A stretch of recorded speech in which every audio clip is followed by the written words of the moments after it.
আসসালামু আলাইকুম প্রিয় দর্শক, আশা করি সবাই অনেক ভালো আছেন। আপনারা যারা বিদেশ যাবেন, তো বিদেশ যাওয়ার পূর্বে মেডিকেল অনেক গুরুত্বপূর্ণ একটি বিষয়। তো মেডিকেলে কিভাবে ফিট হওয়া যায়, মেডিকেলের পূর্ব প্রস্তুতি কেমন হওয়া উচিত।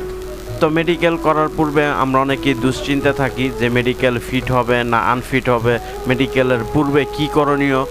তো কিছু গুরুত্বপূর্ণ কৌশল আছে যেগুলো আপনারা অবলম্বন করলে আপনারা সহজেই মেডিকেলে ফিট হওয়ার সম্ভাবনা থাকবে।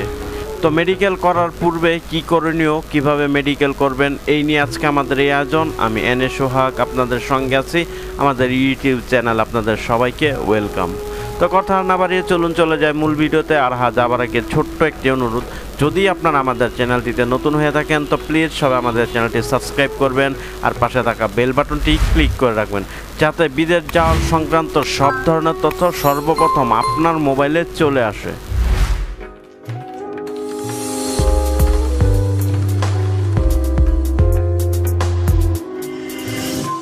আপনি যখন মেডিকেলে যাবেন তখন কিছু করণীয় আছে।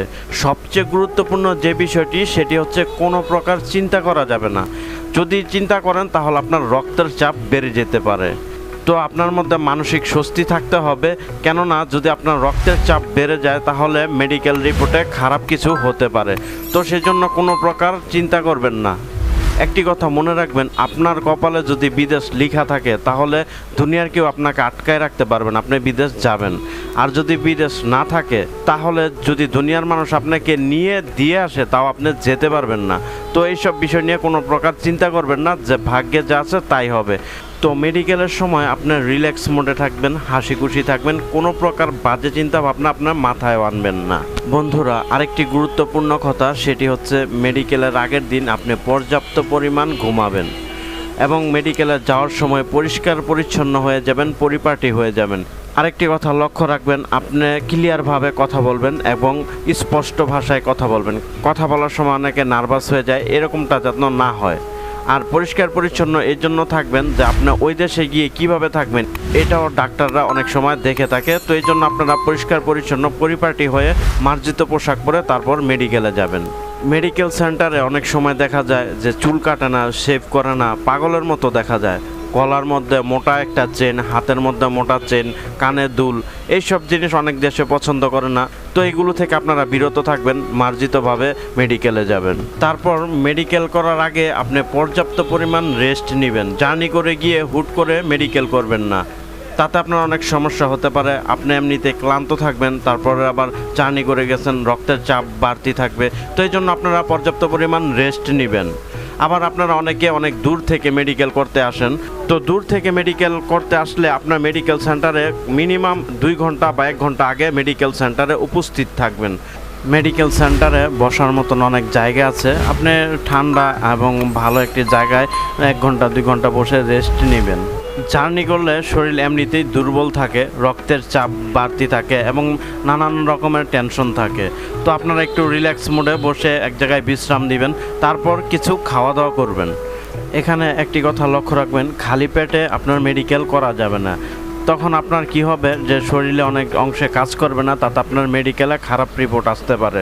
তো আপনারা পর্যাপ্ত পরিমাণ খেয়ে নেবেন, অতিরিক্ত খাওয়া যাবে না এবং কমও খাওয়া যাবে না, সহনীয় মাত্রায় খেতে হবে।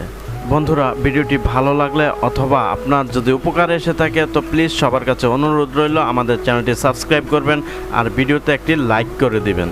তো এবার আসি খাবারের ব্যাপারে। তো বন্ধুরা, যখন আপনারা মেডিকেল করবেন তো অনেক বেশি খাবার খাবেন না, নর্মালি যতটুকু খাবার সম্ভব যে অতটুকুই খাবার খাবেন।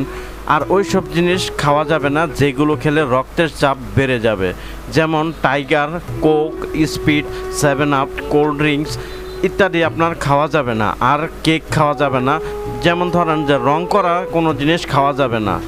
পর্যাপ্ত পরিমাণ পানি খাবেন আর বেশি করে ডাবের পানি আপনারা খেতে পারেন। মেডিকেল করার 3 দিন আগ থেকে আপনারা ডাবের পানি পান করতে পারেন। তাতে কি হবে, আপনার যে প্রস্রাব পরীক্ষা করবে তাতে জন্ডিস বা কোনো প্রকারের সমস্যা থাকলে সেটা ফিল্টার হয়ে আপনার ভালো একটা রেজাল্ট হতে পারে। তো আপনারা পানি খাবেন বেশি করে এবং সম্ভব হলে ডাবের পানি খেয়ে নেবেন। আমি আবারও বলছি, 7 আপ, কোক, টাইগার, মোজো এইসব মেডিকেলের আগে খাবেন না, নর্মাল পানি আপনারা খাবেন। সাধারণত এই কটা নিয়মকানুন যদি আমরা মেনে চলি তাহলে আশা করি এমন কোনো সমস্যা হবে না বা এমন কোনো রোগ দেখা দেবে না যেটাতে আপনি আনফিট হন। আরেকটি জিনিস মনে রাখবেন, সেটা হচ্ছে অনেক সময় আপনার লিঙ্গ পরীক্ষা করতে পারে, তো সেই সময় আপনার জামা কাপড় খুলে পরীক্ষা করবে। তো এই জন্য আপনারা ওরকমভাবে প্রস্তুতি নিয়ে নেবেন। এটা অনেক দেশে আপনার প্যান্ট খুলে আপনার লিঙ্গ পরীক্ষা করে থাকে। তো এটা সব দেশের জন্য করে না, এটা কিছু কিছু দেশের জন্য, আবার কিছু কিছু কোম্পানির জন্য নির্ধারিত থাকে। তো তখন আপনার লিঙ্গটা পরীক্ষা করবে। তো এই জন্য আপনাকে প্যান্ট খুলে জামা কাপড় খুলে পুরো উলঙ্গ করে তারপর আপনার মেডিকেল করবে। তো এই জন্য আপনারা পরিষ্কার পরিচ্ছন্নতা এবং এর প্রস্তুতি নিয়ে তারপর মেডিকেল সেন্টারে যাবেন। তা না হলে কি হবে, সেখানে গিয়ে আপনার বিভ্রান্তিতে পড়বেন এবং আপনার মাথায় টেনশন চলে আসবে। সেই ক্ষেত্রে দেখা গেছে যে অন্য যে মেডিকেল টেস্ট, রক্ত পরীক্ষা, প্রস্রাব পরীক্ষা, তাতেও আপনার খারাপ ইফেক্ট আসতে পারে। তো এই জন্য আপনারা সব কিছুর প্রস্তুতি নিয়ে তারপরেই মেডিকেল সেন্টারে যাবেন। যারা অনেক দূর থেকে মেডিকেলে আসবেন তারা অবশ্যই পর্যাপ্ত পরিমাণ সময় নিয়ে তারপরে মেডিকেলে আসবেন। রাস্তায় জ্যাম থাকতে পারে বা অনেক গরম থাকতে পারে, আপনার তাড়াহুড়া করে মেডিকেলে আসবেন, তো তার জন্য আপনার অনেক সমস্যা হতে পারে। তো এই জন্য আপনারা পর্যাপ্ত পরিমাণ সময় নিয়ে তারপর মেডিকেলে আসবেন। যদি তাড়াহুড়া থাকে বা অনেক বেশি ভিড় থাকে বা অনেক বেশি সমস্যা থাকে তাহলে আপনি পরে আবার মেডিকেল করবেন, কিন্তু তাড়াহুড়ার মধ্যে আপনার মেডিকেল করবেন না। বন্ধুরা, আপনাদের কাছে একটি অনুরোধ, যদি আপনারা আমাদের চ্যানেলটিতে নতুন হয়ে থাকেন বা আমাদের ভিডিওটি ভালো লেগে থাকে তাহলে প্লিজ সবাই আমাদের চ্যানেলটি সাবস্ক্রাইব করবেন আর পাশে থাকা বেল বাটনটি ক্লিক করে রাখবেন, যাতে বিদেশ যাওয়ার সংক্রান্ত সব ধরনের তথ্য সর্বপ্রথম আপনার মোবাইলে চলে আসে।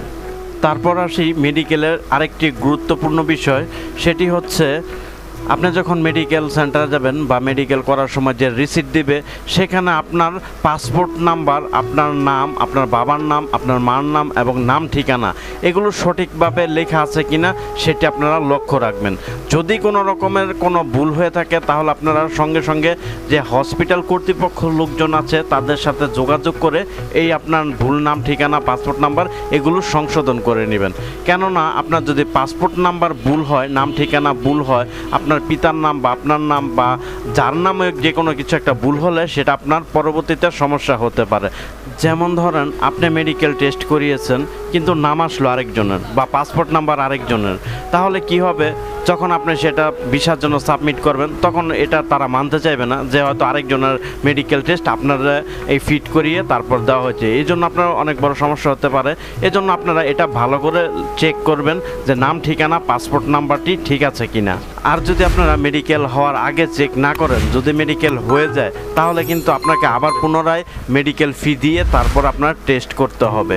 তো এই জন্য আপনারা একটু ভালো করে খেয়াল করে নেবেন যে আপনাদের পাসপোর্ট নাম্বার, নাম ঠিকানা এগুলো সব ঠিক আছে কিনা।